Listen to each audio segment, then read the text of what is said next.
group had planted a biochemical bomb containing 6115 on a maglev train. They were going to detonate it in downtown Zurich. Their plan was to turn the whole city as we feared. Taylor said there wasn't much time, but I'd done good. For all the on-the-job training I'd been through, I'd done all right for myself. All that was left was to find the train.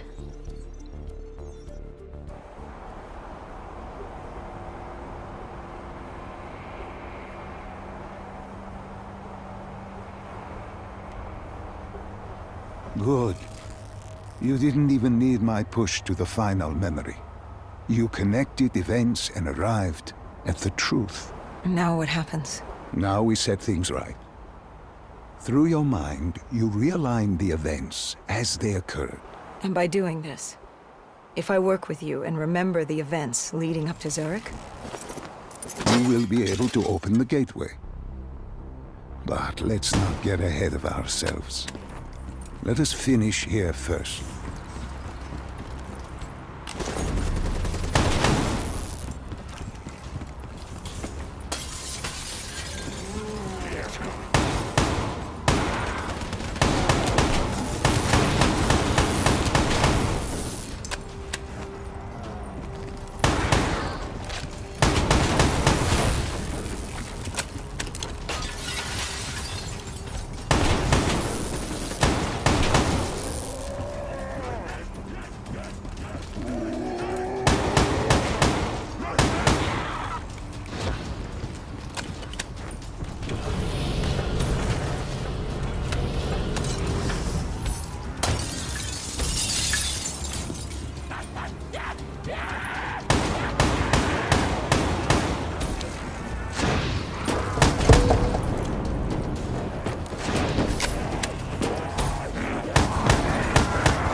I found the bomb car.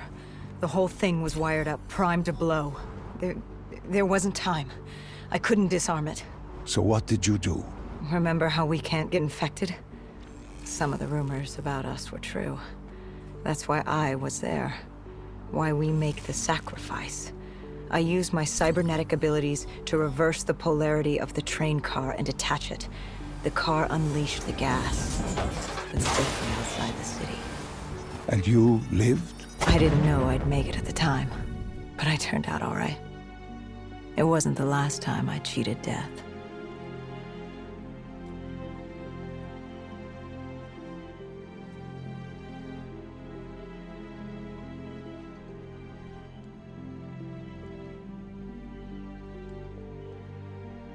No. No. I remember this place. What are they doing to me? Dr. Salim, what am I seeing? Taylor? Why can't I move? You must let this go. Stay with me. Relax. Come back to me. Come back to the void.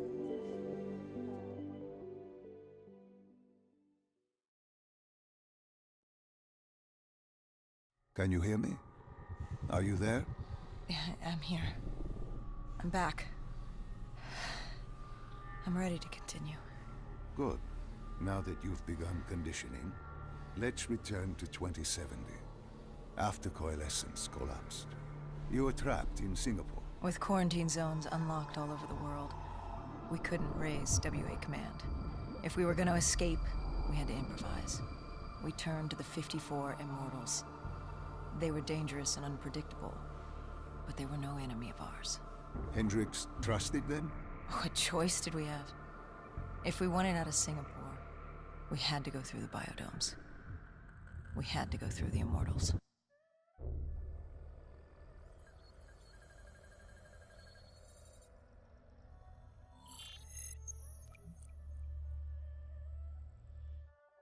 Getting in was easy. Getting out would be another matter entirely. At the time, the biodomes were the safest place to be. With the outbreak of 2060, the Immortals seized the marina and dug in. The biodomes were impenetrable. Dead-proof. Hendricks had a contact, Danny Lee. He was slimy as they come, but he could get us transport. Not only that, Taylor had beaten us out of the biodomes, and Danny claimed to know where he was heading. They had this information. Danny was convinced Gojulan had info on her central server. They were doing us a solid, really. But that didn't come cheap. They wanted food, water, weapons, reinforcements from the Winslow Accord. We agreed to their terms, with no idea if we could honor it. The Immortals were a people of their word, and quite efficient in punishing those who did not act the same. Danny was in a bad mood. The Immortals weren't exactly happy to see us. They knew our part in what had happened in Coalescence. Danny went so far as to accuse us of opening the containment zones ourselves. Hendricks persuaded him otherwise. But that didn't change how I felt. We were there. We had our chance to stop Diaz in the server room. You cannot blame yourself for what is out of your control. There were powers in play far greater than your own. Powers with far more control. You were a pawn in his game. You mean Deimos? Well, as it turns out, we weren't his only pawns in the room. How do you mean? You can get us a ride out? Sure, I'll give you that. But claiming to know where Taylor was? Know that saying, too good to be true?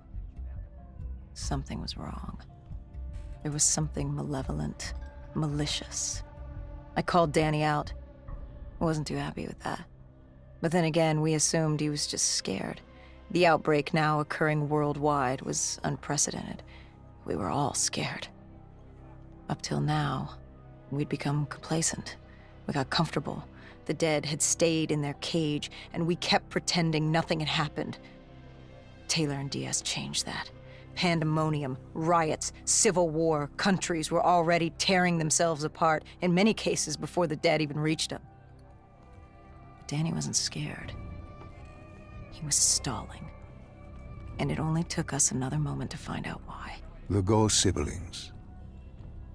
Danny set you up. No. This was different. It was their eyes. Hollow, empty, void of life, like they could see right through me. They all had it, just like Diaz. It was only later we found out all higher-ups in the Immortals were outfitted with D&I. Like us. If only we'd known the part our own technology would play. The thing about dead killers, though, there's always a plan B. We had a robot squad in place, ready if the situation took a turn. Gojulan bolted before our robots got her. She was headed for the server room in Cloud Mountain, the only place we could put in the call from transport. It became quickly apparent that uninvited guests had joined the party in the biodomes. The dead were flooding into this safe haven.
I don't know how the undead got in. A forgotten open gate. A child's mistake. A poorly nailed board over a window. It didn't matter. It was spreading fast. We were already outnumbered 20 to 1. The remaining humans scrambling away. Or locked in homes.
familiar screech. Parasites, mutated creatures born out of 6115, were flying towards us.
With the shipping yard clear, Cloud Mountain was just ahead.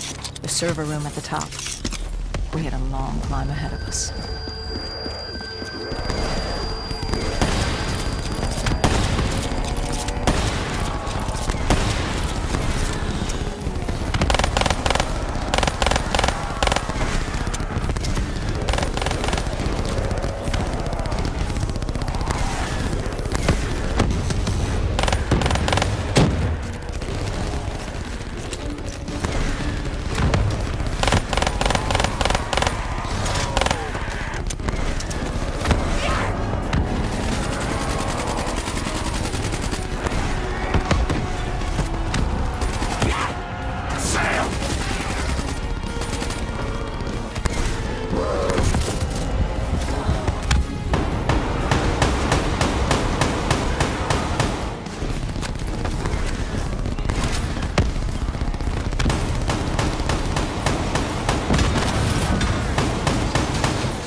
What happened in the server room?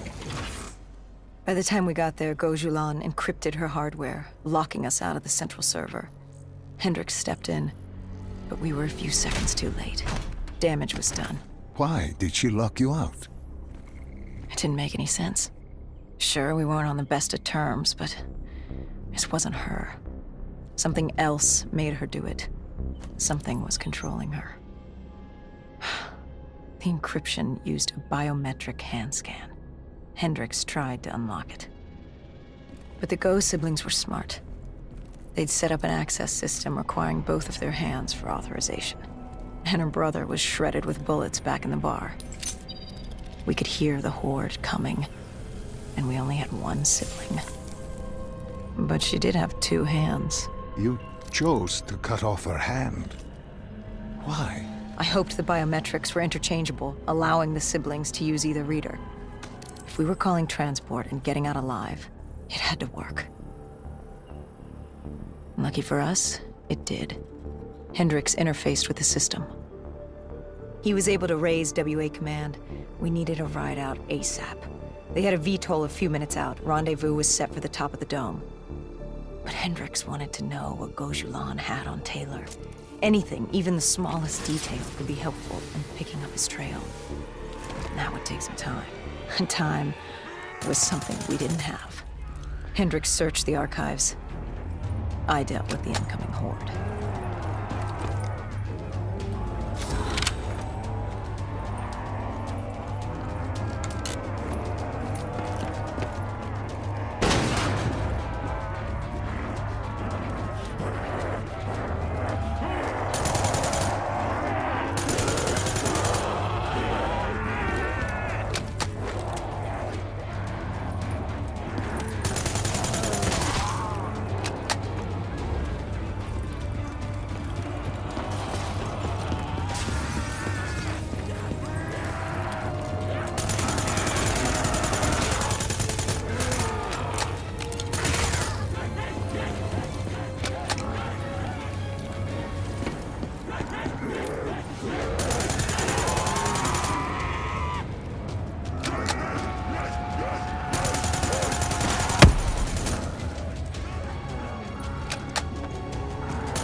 Hendricks had pulled all the data he could. I hoped it was enough. Our pickup was in position. It's time to get the hell out of here.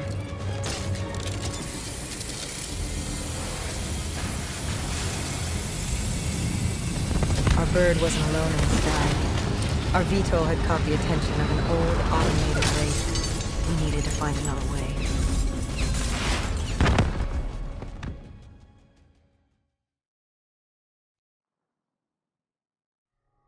This wraith tailing you. It was like the malfunctioning robots you found in different quarantine zones. The kind targeting anything and everything as an enemy. Just like that. Except on a much larger, more deadly scale. And this one was very interested in us. Command had an exit route, extraction set beyond the swamps. If we crossed the super trees, there were shipping docks where we could commandeer an airboat. It's easier said than done.